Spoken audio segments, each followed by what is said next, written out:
আল্লাহর রাসূলের যেদিন ওফাত হয়ে গেল, আল্লাহর নবীর ইন্তেকাল যখন হয়ে গেল, খবরটা গোটা মদিনায় ছড়ায় গেল যে আল্লাহর নবী নাই, নবী ইন্তেকাল করেছে। আব্দুল্লাহ বিন যায়েদ বিন আব্দে রব্বিহি সাহাবী তখন খেজুর বাগানে কাজ করতেছিলেন।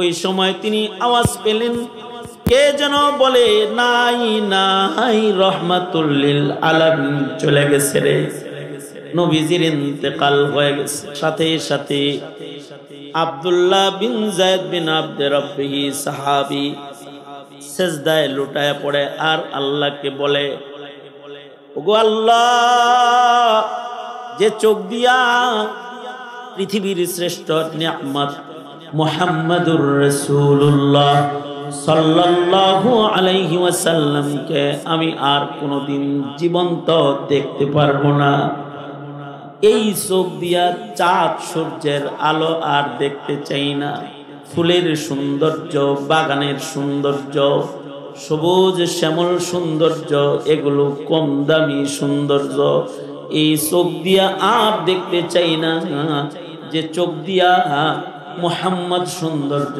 আর দেখা যাইব না। আল্লাহ গো, তোমার কাছে দরখাস্ত, আমি আব্দুল্লাহ বিন যায়েদ বিন আব্দে রব্বির চোখের দৃষ্টি শক্তিটা এখন তুমি লইয়া যাও, আমাকে অন্ধ বানায়া দাও। নবীর প্রেমে দোয়াটা করার সাথে সাথে মহান রব্বুল আলামিন আর দেরি করে নাই, সাথে সাথে সাহাবীর দৃষ্টি চক্ষু আল্লাহ পাক দৃষ্টি শক্তি নিয়ে যায় আর সাথে সাথে অন্ধ হয়ে যায়। এই রকম এক আশিকে রাসূল সাহাবী ছিলেন আব্দুল্লাহ বিন যায়েদ বিন আব্দে রব্বিহি। উনি রাত্রে স্বপ্নে দেখতেছে যে উনি বসে আছে আর ওনার সামনে দিয়া এক দবলা, আইসক্রিম বেচে যে খটর খটর বাজায় না, মালাই বেচার সময় বাজায় যে, এই একটা লইয়া কে যেন যায়। এটা দেখে ওনার পছন্দ হয়েছে আর বলে, এই ভাই, এই যে বাজান যে আপনি, এটা খুব ভালো, এটা একটু দিয়া যান রাস্তা দিয়া, এটা বাজামো, এটা কিনার নবীরে যায় দিগা, সমস্যা হইতেছে, নামাজে কেমনে ডাকবো বুদ্ধি পাইতেছে না, এটা একটু দেন, এটা আমার কাছে বেচেন আপনি, আমি এটা আমার সরকারের কাছে পেশ করব, আর এটা বাজায়া বাজায়া মুসল্লিদেরকে নামাজে ডাকবো। স্বপ্নের মধ্যে বলায় কয়, এইটা না, তোমাকে আমি সুন্দর কিছু কালিমা শিখাইয়া দিয়ে যাই, ওইগুলা দিয়া নামাজে মানুষের ডাকবা। স্বপ্নের ভেতরে আব্দুল্লাহ বিন যায়েদ বিন আব্দে রব্বিহিকে স্বপ্নে ফেরেশতায় শিখাইতেছে, তুমি এইভাবে নামাজের আজান দিতে বলবা, এমনি নামাজে ডাকবে, আল্লাহু আকবার আল্লাহু আকবার 4 বার, আশহাদু আল্লা ইলাহা ইল্লাল্লাহ 2 বার, আশহাদু আন্না মুহাম্মাদার রাসূলুল্লাহ 2 বার, হাইয়া আলাস সালাহ 2 বার, হাইয়া আলাল ফালাহ 2 বার, আল্লাহু আকবার আল্লাহু আকবার লা ইলাহা ইল্লাল্লাহ। এইভাবে ডাইকা ডাইকা মাযহাবী ইবাদত নামাজের ইলান করাইবা। ঘুম ভাঙলেই সাহাবী দৌড়ায় চলে গেছে আল্লাহর রাসূলের কাছে। নবীজির পাশে তখন উমর বসা আছে। এই স্বপ্ন উমর আগের থেকেই দেখে, কিন্তু আল্লাহ তাআলা উমরের স্বপ্ন দিয়া আজান দুনিয়ায় না পাঠায়া আল্লাহ তাআলা আব্দুল্লাহ বিন যায়েদ বিন আব্দে রব্বির স্বপ্ন দিয়া দুনিয়ায় আজান পাঠাইতেছেন। তার মানে পৃথিবীবাসীকে কিয়ামত পর্যন্ত আল্লাহ তাআলা শুধু শিক্ষিত সাহাবীর মর্যাদা বুঝায় না, অশিক্ষিত কম ইলমওয়ালা সাহাবীরও কত শান, তার স্বপ্নেরও কত শান। সে রাখাল, সে খেজুর বাগানের একজন কর্মী শ্রমিক। এই সাহাবীরও ইমানের কত দাম, তার স্বপ্নরও কত দাম। আল্লাহ তাআলা পৃথিবীবাসীকে কিয়ামত পর্যন্ত বিষয়টা জানায় দিতে উমর বৈশা রইছে। স্বপ্ন উমর দেখে কিন্তু কথা কয় না। যায়েদ বিন আব্দে রব্বি বলে, ওগো সরকার, এই স্বপ্নগুলা, এই শব্দগুলা স্বপ্নে একজন আমারে আজান দিতে শিখায় গেছে। এইটা আমি কি দেখলাম আল্লাহর নবী। আল্লাহর রাসূল সাথে সাথে বলে কি, রুইয়াতুকা সাদিকান রুইয়াতুকা সালিহান, যারে স্বপ্নে দেখছ সে এসেছিল আল্লাহর পক্ষ থেকে একজন ফেরেশতা। ফেরেশতায় এসে আল্লামাকা তাজিন, তোমাকে আজান দেওয়া শিখায় গেছে। তুমি পৃথিবীতে সাহিবুল আজান, যার গলার আওয়াজ বড়, তাকে ডেকে এনে এই শব্দ দিয়া নামাজে ডাকো। এটা আল্লাহর নির্দেশ, কারণ তোমার স্বপ্ন এটা সত্য স্বপ্ন। সাথে সাথে এই সাহাবীর স্বপ্ন ওহীর মর্যাদা পেয়ে গেল, আর বেলালকে দিয়া আজান শুরু করায় দেওয়া হলো। শুধু বেলাল আজান দিল না, কিয়ামত পর্যন্ত সারা দুনিয়ায় যত সেজদা হবে, যত নামাজ হবে, যত মসজিদ হবে, সব মসজিদের মিনার থেকে সাহাবীর স্বপ্নে পাওয়া বাক্যগুলাকে ডাকা হবে।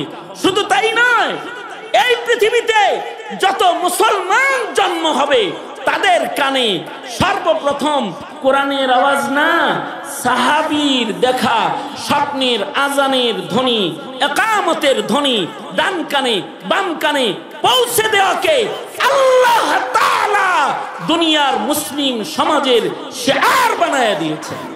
শিআর বানায়া দিয়েছেন। এই হলো সাহাবা। 3 পয়সার বৈরাগী সাহাবীর নিয়ে সমালোচনা করবা, নবী বলেন না, সাহাবীদের নিয়ে কোনো সমালোচনা নাই। যখনই সাত সাত জবান খুলে ফেলেছে বাড়াবাড়ি, নবী এবং সাহাবী তাদের ব্যাপারে কথা বলে ফেলেছে, হাক্কানি উলামায়ে কেরাম সাদ সাহেবের ইজতেমায় আসা বন্ধ করে দিয়েছে। যখনই মওদুদী সাহেবের মতো পণ্ডিত মানুষ সাহাবী নিয়ে কথা বলে ফেলেছে, তো শামসুল হক ফরিদপুরি রহমাতুল্লাহি আলাইহি আলাদা কিতাব লিখেছে। উলামায়ে কেরাম, উলামায়ে দেওবন্দ সাহাবী সমালোচকদের থেকে আলাদা হয়ে গেছে। কারণ কি? সাহাবীরা সমালোচনার অনেক ঊর্ধ্বে, কারণ তারা উম্মতের জন্য কিয়ামত পর্যন্ত অনুসরণীয়। তাদেরকে অনুসরণ করতে আল্লাহর রাসূল বলছেন যে আমার অনুসরণ করবা, ওয়া আসহাবি, এবং আমার সাহাবীদের অনুসরণ যারা করবা তারা আহলুস সুন্নতি ওয়াল জামাআ, তারা হিদায়াতের উপরে অটল থাকতে পারবে। এই সাহাবায়ে কেরাম, সাহাবীদের এত দাম, এত শান, মহান রব্বুল আলামিন সাহাবীদের দাম শান শুধুই মাত্র কোরআনের ভেতরে আল্লাহ তাআলা বর্ণনা করেছেন তা না। আল্লাহ বলেন, আমার নবীর সাহাবীদের জিকির আলোচনা, তাদের গুণগান আমি পূর্বের নবীর সাহাবীদেরকেও শিক্ষা দিয়েছি। যালিকা মাসালুহুম ফিত তাওরাহ ওয়া মাসালুহুম ফিল ইনজিল। কোরআন শরীফে শুধু সাহাবীদের আলোচনা না, আসমানি কিতাবে নবীর সাহাবীদের আলোচনা, তাওরাতে ইনজিলে কইরা আল্লাহ তাআলা পূর্বের নবীদের সাহাবীদেরকে সাহাবী হওয়া শিক্ষা দিয়েছেন। মহান রব্বুল আলামিন কোরআনের জায়গায় জায়গায় সাহাবীদের মর্যাদাকে তুলে ধরেছেন। আমি যে আয়াত পড়েছি এখানেও সাহাবীদের কিছু গুণ আল্লাহ তাআলা বর্ণনা করে বলে, মুহাম্মাদুর রাসূলুল্লাহ, মুহাম্মাদুর রাসূলুল্লাহ। মুহাম্মদ সাল্লাল্লাহু আলাইহি ওয়াসাল্লাম আল্লাহর রাসূল। আর ওয়াল্লাযীনা মাআহু, নবী রাসূল মুহাম্মাদুর রাসূলুল্লাহ সাল্লাল্লাহু আলাইহি ওয়াসাল্লামের সাহাবী যারা, তাদের গুণ শোনো তোমরা। তাদের গুণ হলো আশিদ্দাউ আলাল কুফফার রুহামাউ বাইনাহুম। তারা কুফরের সাথে শক্ত, তারা কুফর, ফিস্ক, ফুজুরি, মাসিয়াত, সকল প্রকারের অপরাধের বেলায় তারা শক্ত অবস্থানে থাকে। সাহাবা আশিদ্দাউ আলাল কুফফার। তুমি আলেমদের জেলে দিয়া কুফফারদের ইলিশ মাছ খাওয়াইবা আর কইবা আমি ঈমানদার না? আশিদ্দাউ আলাল কুফফার, কাফেরদের সাথে হবা শক্ত, কুফরের বেলায় হবা শক্ত, অন্যায়ের বেলায় হবা শক্ত, অন্যায়, জুলুম, অত্যাচারের বেলায় শক্ত। আশিদ্দাউ আলাল কুফফার, কাফেরদের সাথে শুধু শক্ত না, যে কোনো অন্যায়ের ব্যাপারে হতে হবে দুর্বার। আশিদ্দাউ আলাল কুফফার, সাহাবীরা অন্যায়ের বেলায় বড় মজবুত অবস্থান সাহাবায়ে কেরামের ছিল। আব্দুল্লাহ ইবনে মাসউদ রাদিয়াল্লাহু তাআলা আনহু, নবীর এক সাহাবী, আফকাহুস সাহাবা, যিনি সাহাবীদের ভেতরে সবচেয়ে বড় মুফতি ছিলেন। আব্দুল্লাহ ইবনে মাসউদ হলো আফকাহুস সাহাবা, সাহাবীদের ভেতরে সবচেয়ে বড় মুফতি সাহেব। আর হানাফি মাযহাব হলো আব্দুল্লাহ ইবনে মাসউদের ফিকহের নকল কপি। এই কারণে সাহাবায়ে কেরামের নকল করে হানাফি মাযহাব আব্দুল্লাহ ইবনে মাসউদের মতো শক্ত অবস্থান। উনি আফজাল আমলকে আফজাল তরিকায় করতেন। অন্যায় দেখলে চরম ভাবে রত। একবার আব্দুল্লাহ ইবনে মাসউদ মসজিদে নববীতে গেছে, যায় দেখে একদল জামাতের সাথে ইশরাকের নামাজ পড়তাছে। সূর্য উঠছে আর ইশরাকের নামাজ একজন ইমাম হইয়া বাকিরা মুসল্লি হইয়া পড়তেছে। উনি যায় বললেন, এই তোরা কারা রে? কি করস? ফজর পড়স? জামাতে ফজর পড়ছি, এখন কি এর জামাত করস? ইশরাক তো দামি নামাজ। ইশরাক এমন এক দামি নামাজ, সূর্য উদয়ের পরে কেউ যদি 2 রাকাত সালাতুল ইশরাক পড়ে, আল্লাহ তাআলা সুবহানাল্লাহ বলার লাগি রেডি হবেন, আগে কইবেন না, আমি খবর দিয়ে লই।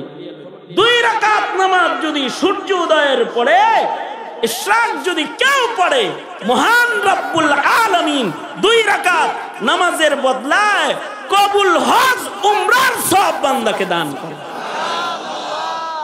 নামাজটা দামি না?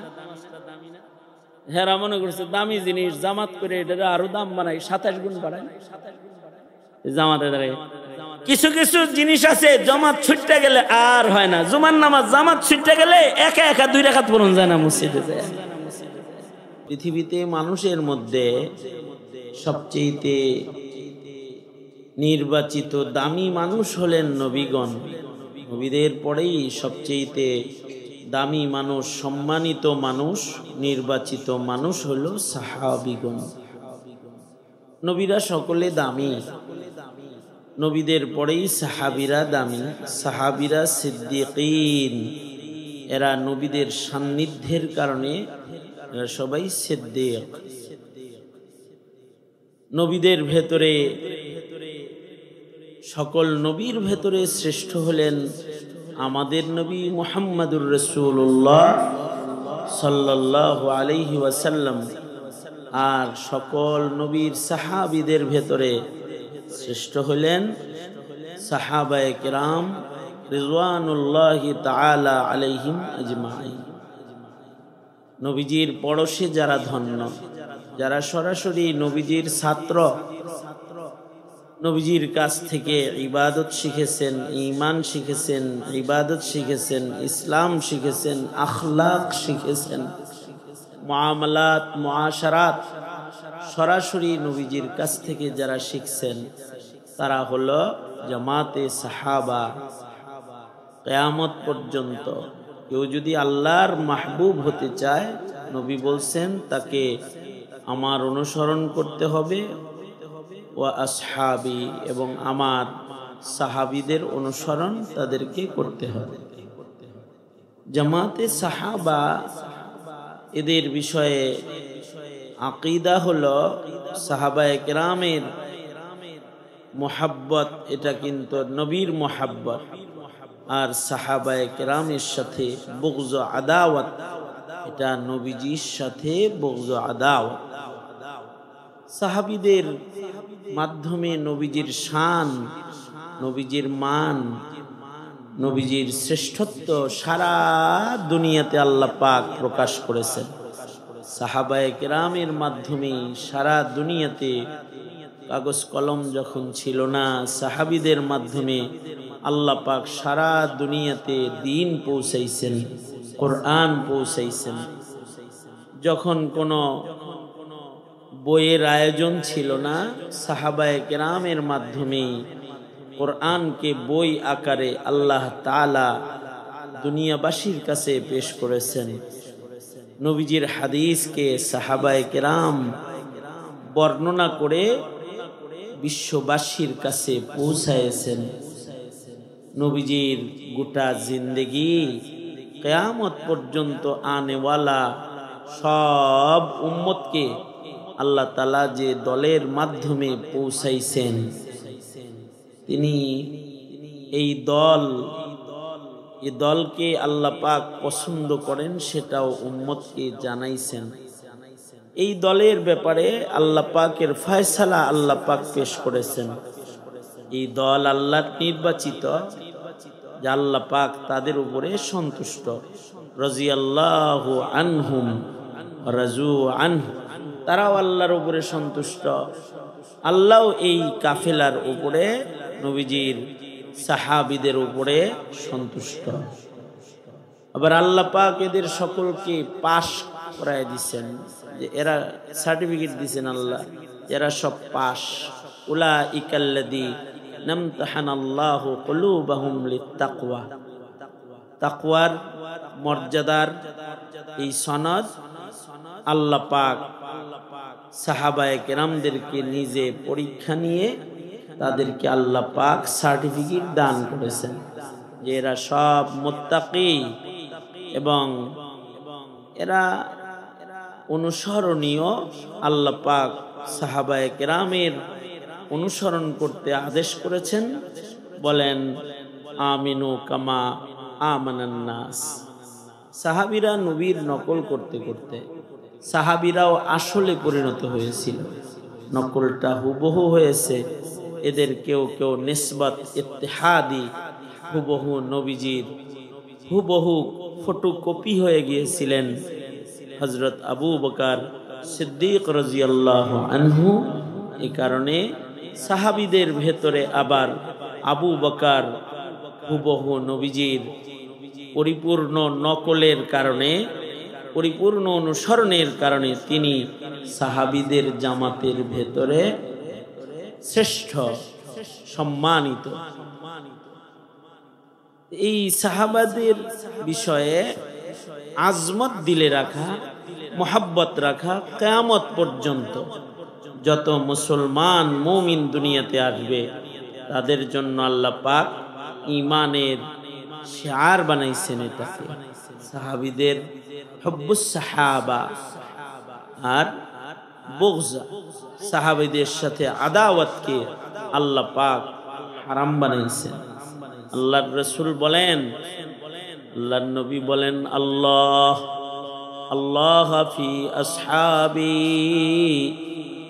লা তাত্তাখিযুহুম গরাযাম মিন বাদি ফামান আহাব্বাহুম ফাবিহুব্বি আহাব্বাহুম ওয়া মান আবগাযাহুম ফাবিবুগযি আবগাযাহুম।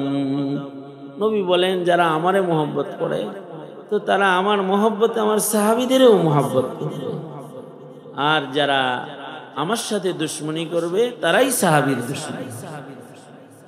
এই কারণে নবীজি বলেন তোমরা আমার সাহাবীদের ঈমান সম্পর্কে আমার কাছ থেকেই শোনো।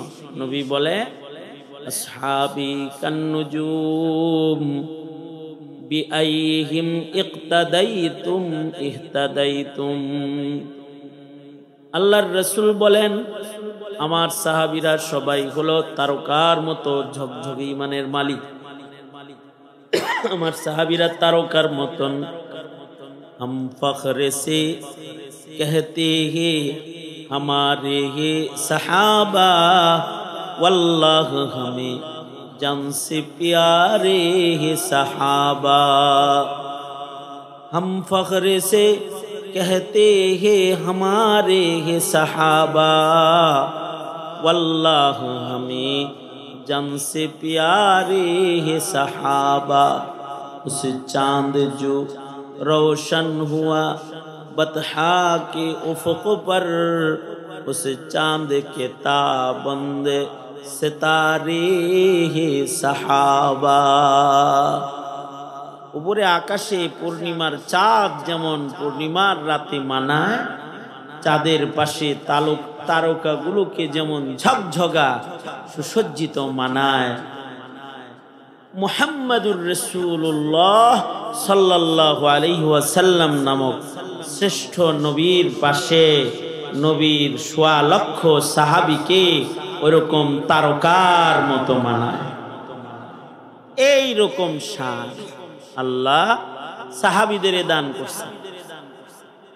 এ কারণে সাহাবায়ে কেরামের ব্যাপারে আহলুস সুন্নাতি ওয়াল জামাআর আকীদা হলো সাহাবীদের ব্যাপারে স্বচ্ছ আকীদা রাখতে হবে। সাহাবীরা এরা শ্রেষ্ঠ। সাহাবীদের ব্যাপারে আকীদা, নবীদের ব্যাপারে আকীদা বিশ্বাস হলো নবীরা সবাই মাসুম। নবীরা কি জোরে বলেন, সবাই মিলে আওয়াজ করে বলেন। সবাই সুস্থ তো? হাত পা ঠিক আছে নি? হাত পা ঠিক আছে তো? হাত পা ঠিক থাকলে, হাত যাদের ঠিক আছে হাত তোলেন তো দেখি। এক হাত ঠিক আছে না দুনো হাত ঠিক আছে?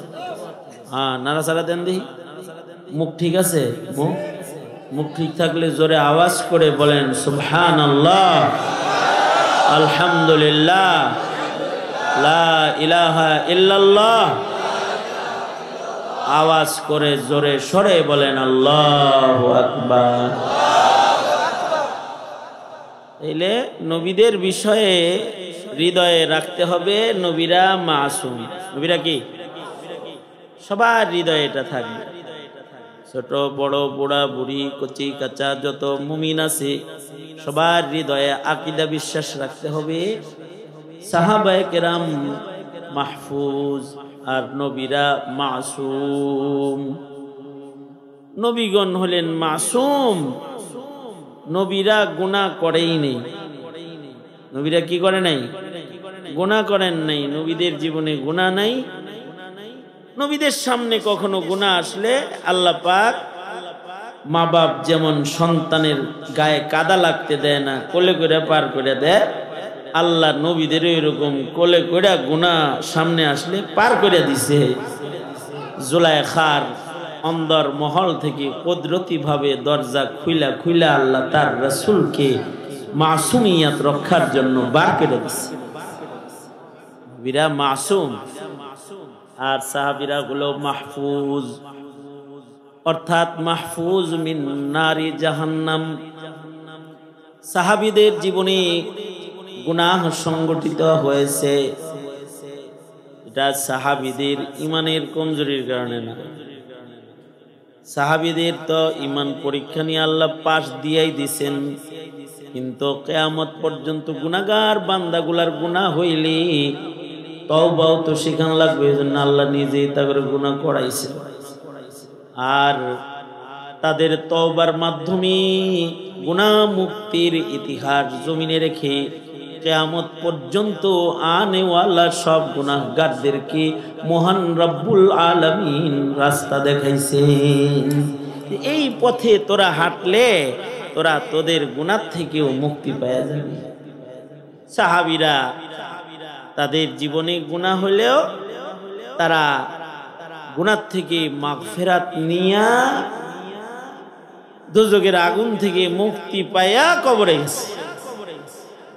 সাহাবীরা গুনাহ নিয়া কবরে যায়নি, গুনাহ মাগফিরাত নিয়া কবরে গেছে। এরকম জামাত হলো জামাতে সাহাবা, যাদেরকে আল্লাহ তাআলা মাগফিরাত দিবেন, আবার দারাজাত দান করেছেন। আল্লাহু আকবার, মর্যাদা দান করছেন। তাদেরকে আল্লাহ তাআলা আজর আজিম জান্নাত দিয়ে দিবেন, জান্নাতের এলান করে ফেলেছেন। আল্লাহ তাদের উপরে খুশি, রাজি, এটা সারা দুনিয়াবাসীকে কোরআনের আয়াত দিয়ে জানায় দিয়েছে, আমি রাজি। আল্লাহ যাদের উপরে রাজি এটা ঘোষণা দেয়, তাদের ব্যাপারে কেউ যদি মুখ খোলে তখন সে আহলুস সুন্নাতি ওয়াল জামাআত থেকে খারেজ হয়ে যায়, বের হয়ে যায়। এবং যত মুহাক্কিক মুদাক্কিক এগর মাথা মোটা হওয়ার কারণে সমালোচনা করে ফেলেছে, তো তারা আহলুস সুন্নাত থেকে বের হয়ে গেছে।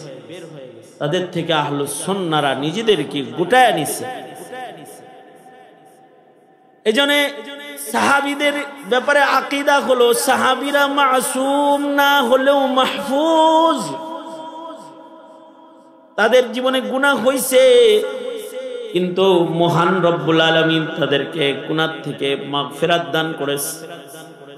তাদের আমলগুলোকে, তাদের তওবাকে, তাদের ইবাদতকে, তাদের রোনাজারিকে, তাদের জিক্র আজকারকে, তাদের মুআমালাত, তাদের আখলাককে আল্লাহ তাআলা উম্মতের জন্য হিদায়াতের মিয়ার বানাইছে। আমিনু কামা আমানান নাস, এ সাহাবীরা যেমন তোমরা ওইরকম হয়ে যাও। এদের যে কোনো একজনকে অনুসরণ করলেও নবীজি বলে গোটা দুনিয়া আল্লাহর কাছে, আল্লাহর জান্নাতে পৌঁছার উপযুক্ত হয়ে যাবে। বিআইহিম ইক্তাদাইতুম ইহতাদাইতুম। সাহাবীদের শুধু জাগ্রত জীবন দামি না, সাহাবীরাই এমন জামাত যাদের ঘুমের জীবনও দামি। নবীদের যেমন ঘুম অনেক দামি, নবীদের স্বপ্ন দামি, সাহাবীদের কারোর কারোর স্বপ্নকে আল্লাহ তাআলা আগের যুগের নবীদের স্বপ্নের মতো সাচ্চা শক্ত প্রমাণিত করে তাদের স্বপ্নকে জমিনে রেখে দিয়েছে। জাগ্রত জীবন রাখেন নাই, শুধু সাহাবীদের ঘুমের জগৎকেও আল্লাহ পাক উম্মতের কাছে হিফাজত করছে। এ কারণে শরীয়তে ইসলামের শিআর সাহাবীদের স্বপ্নে আইছে। নবীরা যদি কোনো স্বপ্নে দেখে, নবীদের স্বপ্ন ওহী। যেমন ইব্রাহিম আলাইহিস সালাম স্বপ্নে দেখেছেন আল্লাহ পাক আদেশ করছেন ইব্রাহিম ইসমাইলকে জবাই করো। স্বপ্নে দেখতেছেন, নবীর স্বপ্ন এটা ওহী। নিজের সন্তানকে ইব্রাহিম আলাইহিস সালাম বর্ণনা দিচ্ছেন, ইয়া বুনাইয়া ইন্নী আরা ফিল মানাম আন্নী আযবাহু।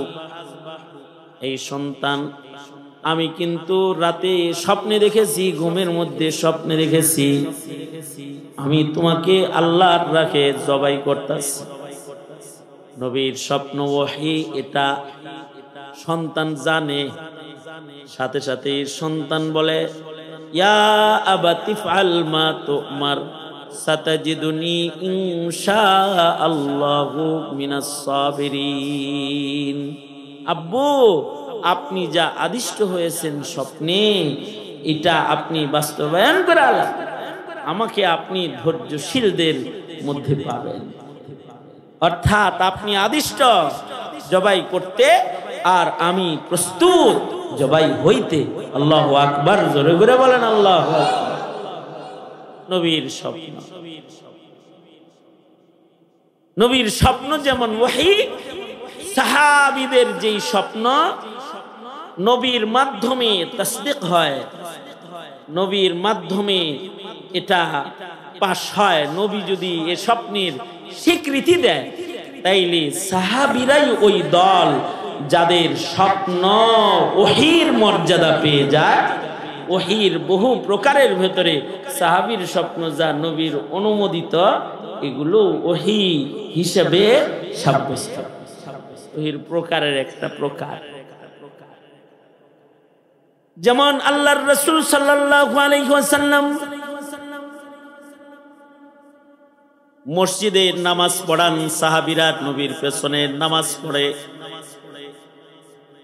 সাহাবীদের অপেক্ষায় নবীজির অপেক্ষার প্রহর গুনতে হয়। নবীজি নামাজে দাঁড়ায় গেলে যারা পড়ে আসে তারা মাসবুক হয়ে যায়, তাকবীরে উলা ছুটা যায়, জামাত ফৌত হয়ে যায়। প্রয়োজন দেখা দিল, জামাতের সময় নির্ধারণ হবে আর জামাতের জন্য কেমনে ডাকা হবে। আল্লাহর রাসূল সকলকে নিয়ে একটা মিটিং করলেন, আমরা কেমনি একসাথে জামাতে নামাজ পড়তে পারি আর মশওয়ারা করি। আসলো অনেকে বলল, আল্লাহর নবী ঘন্টি বাজানো হবে, নামাজের ওয়াক্ত হয়ে গেলে আওয়াজ শুনে সবাই মসজিদে আসবে। নবীজি বললেন, না, ঘন্টি পূজায় বাজানো হয়, মুশরিকদের পূজার কর্মকে মুসলমান মুমিনদের ইবাদতের শিআর হিসেবে বানানো যায় না। পূজায় ঘন্টি বাজায়, নামাজে ঘন্টি বাজায় নামাজে আনবা, হবে না। কেউ পরামর্শ দিল, ও আল্লাহর নবী, তাহলে নামাজের সময় হয়ে গেলে মসজিদে নববীর সামনে কোথাও আমরা আগুন জ্বালায়া দিব, আগুনের ধোঁয়া আকাশে উঠবে, ধোঁয়া দূর থেকে দেখে সবাই দৌড়ে জামাতে চলে আসবে যে জামাতের টাইম হয়ে গেছে, আগুন জ্বালানো হোক। আল্লাহর রাসূল বললেন, আগুন দিয়া মাজুসিরা অগ্নি পূজকরা পূজা করে, আগুন দিয়া মুসলমান নামাজের জন্য ডাকাডাকি করা এটা হয় না। কারণ অগ্নি পূজকরা এমন মুশরিক, মুশরিকের ভেতরে সবচেয়ে বদতরিন মুশরিক হলো মাজুসি অগ্নি পূজকরা। অগ্নি পূজকদের ধর্মে এমন এমন নিকৃষ্ট কাজ আছে যেই কাজগুলা দুনিয়ার অন্য কোন মুশরিকদের মাযহাব ধর্মে বানানো ধর্মের ভিতরেও নাই। ওদের ধর্মে এত নিকৃষ্ট নিকৃষ্ট কাজ আছে, মদ খাওয়ার গোবর খাওয়ার মতো নিকৃষ্ট না, আর অনেক বেশি নিকৃষ্ট কাজ ওদের ধর্মে আছে। ওদের ধর্মে বহু নিকৃষ্ট কাজের মধ্যে একটা নিকৃষ্ট কাজ হইল, উপমা হিসাবে আমি বলতেছি, একটা নিকৃষ্ট কাজ আগুন পূজারী মুশরিক যারা, তাদের ধর্মের একটা নিকৃষ্ট নিয়ম হইল তারা মায়ের সাথে ছেলের বিয়ে দেয়। নাউজুবিল্লাহ, আস্তে করে কন্যা, হেই মিয়া জোরে আওয়াজ করে বলেন নাউজুবিল্লাহ, জোরে করে বলেন। মায়ের সাথে ছেলের বিয়া কত জঘন্য কাজ। কেমনে দেয়?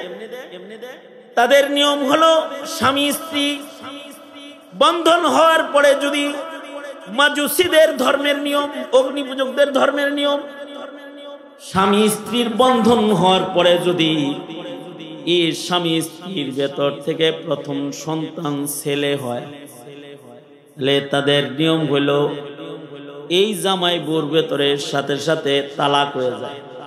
কারণ কি কয়?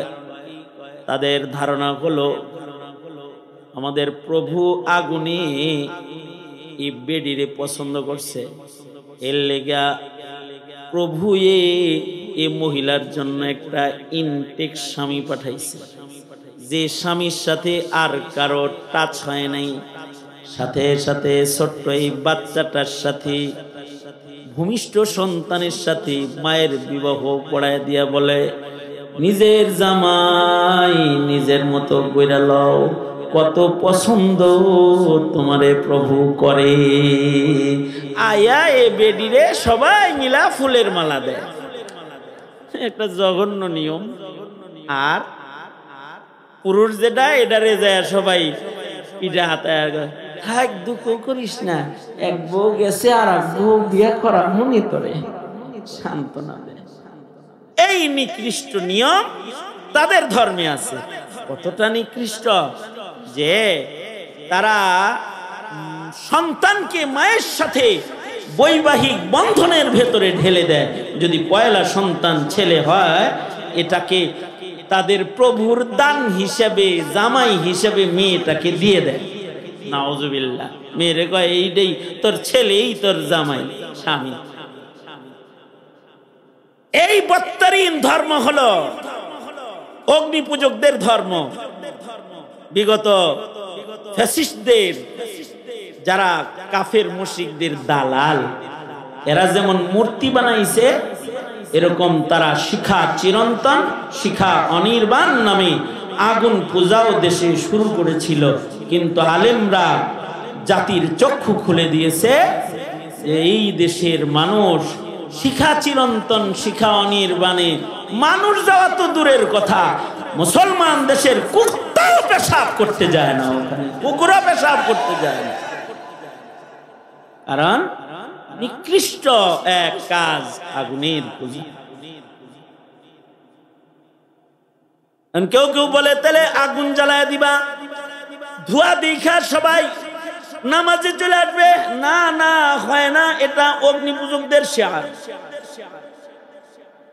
আগুন দিয়া পূজা কইরা আগুন পূজারীরা শিরিক করে, এটা দিয়া নামাজে ডাকা যাবে না। অমীমাংসিত অবস্থায় নবীজির মজলিস খতম হয়ে গেল, পরামর্শ সভা, সব সাহাবীরা যার যার ঘরে চলে গেল। রাতের বেলায় নবীর এক সাহাবী স্বপ্নে দেখতেছে। সাহাবী বড় শিক্ষিত সাহাবীও না, সাহাবী খেজুর বাগানের একটা রাখাল সাহাবী। তার মানে হলো খেজুরের বাগানের কাজকারী একটা কৃষক সাহাবী। আল্লাহর কাছে কত দামি। স্বপ্নটা আল্লাহ তাআলা একটা কৃষক সাহাবীরে দেখাইতেছে। সাহাবীর নাম আব্দুল্লাহ বিন যায়েদ বিন আব্দে রব্বিহি। সাহাবী কৃষক হলেও এই সাহাবীর ভেতরে আল্লাহ আল্লাহর রসুলের প্রেম যেটা, এটা বড় আলিশান প্রেম।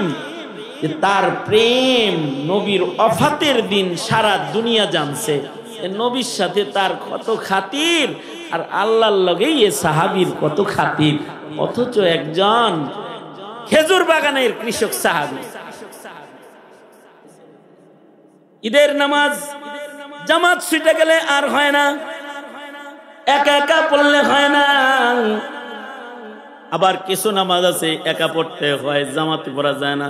তাহিয়াতুল ওযু পড়বো, জামাতে খারাইছে পড়বে। আজও সেই প্লেটে খানা খাই, লাম তুকসার, এখনো পর্যন্ত আমার প্লেট ভাঙে নাই। আর তুই নবীর নামাজ ভাঙতে আইছস, পাথর দেখছত নি, কপালে মাইরা মদিনার থেকে বাইর করে দিমু। সারখান থেকে বিদআত চালু করতে আইছস। আসিদ্দাউ আলাল কুফার, এতটাই শক্ত ছিলেন। কিন্তু রুহামাউ বাইনাহুম, এরা আপসে ছিলেন শির ও শক্কর, চিনি আর দুধের মতো। যে হিজরত কইরা একদল মক্কা থেকে মদিনায় আইছে, তারা মুহাব্বতে নিজের বাগান মুহাজির ভাইরে দিয়ে দিছে বালোটা। এটা বড় বাগান, এটা আপনার। যেহেতু মুসলিম নারী সংকট, তো আমার দুই বউ আছে, নেন, সুন্দরীটা আপনার, আর কালা মগাটা এটা আমার। রুহামাউ বাইনাহুম, এতটাই আপসে মিল মুহাব্বত যে খারাপটা নিজে রাইখা ভালোটা আরেকজনকে দেয়। ওয়ায়ুসিরুনা আলা, এটা তাদের খাসলাত। এটা আল্লাহ কোরআনে বলে ওয়ায়ুসিরুনা আলা আনফুসিহিম ওয়ালাউ কানা বিহিম খাসাসা, নিজেরা কষ্ট করে আরেকজনকে উপকার করে। রুহামা ও বাইনাহুম, আল্লাহু আকবার জোরে করে বলেন। এটা সাহাবীদের আখলাক। আর সাহাবীদের আরেকটা আখলাক হলো তাদের জীবনে সেজদা বেশি। তোমার জীবনে ফেসবুক বেশি, তোমার জীবনে উল্টাপাল্টা বেশি, তোমার জীবনে বাজে কথা বেশি, তোমার আমার জীবনে পাপাচার বেশি। আর সাহাবীর জীবনে রুকু সেজদা বেশি। অনেক সাহাবী এসে আল্লাহর রাসূলরে বলে, ও আল্লাহর নবী, আল্লাহর রাসূলকে খুশি করে ফেলছে, তো আল্লাহর রাসূল করে আমি খুশি হয়ে গেছি, তুই কিছু চাই নি, যা চাবি তাই দিব। সাহাবী কয়, নবীজির রিফাকাতুকা ফিল জান্নাহ, আপনার কাছে একটা জিনিস চাই, আপনার সাথে আল্লাহর জান্নাতে থাকবার চাই, বন্ধু হইতে চাই। রাসূল বলে, বেশি বড় জিনিস চাইছো, আরো ছোট করে চা। তুই সাধারণ মানুষ, নবীর দোস্ত হইবার চাস, জান্নাতের ভিতরে এত শখ, এত বড় কে, ছোট করে চা। সাহাবী কয়, দিলে এইটাই দিবেন, অন্যগুলো লাগবো না। সাহাবী তো সাহাবী। রাসূল আরবি বলে, ঠিক আছে, যেহেতু চায়া ফেলছাস, আমার সাথে থাকবি, জানা যা। কিন্তু আলাইকা বিকাসরাতিস সুজুদ, সেজদা বেশি দিবি, যত জীবনে সেজদা বেশি দিবি, তত আমার কাছাকাছি জায়গা পাবি, কাছাকাছি জায়গা পাবি। যার সেজদা বেশি, আমার কাছে জায়গাটা। এইটা সাহাবীরা তো বুঝে আলাইছে। এবার সাহাবীরা নামাজ পড়ে বেশি। তুমি মিয়াস 20 রাকাত রে 8 রাকাত বানাইবার চাও, আর নফল নামাজ রে ফিক্কে ফেলে দিতে চাও, শুধু ফরজ পড়া দৌড় দাও, কাছাকাছি থাকবা কেমনে? সাহাবীরা বলে আমরা নবীর কাছাকাছি থাকবো, চলো প্রতিযোগিতা। সাহাবীরা নামাজ পড়ে বেশি, আল্লাহ গুণটা কোরআনে উঠায়া দিলেন। আল্লাহ বলে, তারাহুম রুকআন সুজদান ইয়াবতাগুন, তারাহুম রুকআন সুজদান ইয়াবতাগুনা ফাদলাম মিনাল্লাহ, ইয়াবতাগুনা ফাদলাম মিনাল্লাহি ওয়া রিদওয়ানা, সীমাহুম ফি উজুহিহিম মিন আসারিস সুজুদ। এত বেশি রুকু সেজদা তাদের যে তাদের কপালের ভেতরে সেজদার দাগ আছে। তাদের সেজদার দাগের আলোচনা আল্লাহ তাআলা কোরআনে এনেছে। কিয়ামত পর্যন্ত যত মুমিন অধিক সেজদা দেওয়ার কারণে কপালে দাগ পড়বে, মান তাশাব্বাহা বিকওমিন ফাহুয়া মিনহুম। সাহাবীরা সেজদার দাগের চমকের কারণে যেই দরজা দিয়ে আল্লাহর জান্নাতে মর্যাদার সাথে যাবে, কিয়ামত পর্যন্ত মুমিন যারা আসবে তাদের মধ্যে সাহাবীর রং পাওয়া গেলে তারাও সাহাবীদের পিছে পিছে ওই দরজা দিয়া আল্লাহর জান্নাতে যাবে। সেজদার দাগ তো লাগানোর টাইম পাও না, তো নির্বাচন আইছে, এখন খালি নির্বাচনের দাগ লাগাইও।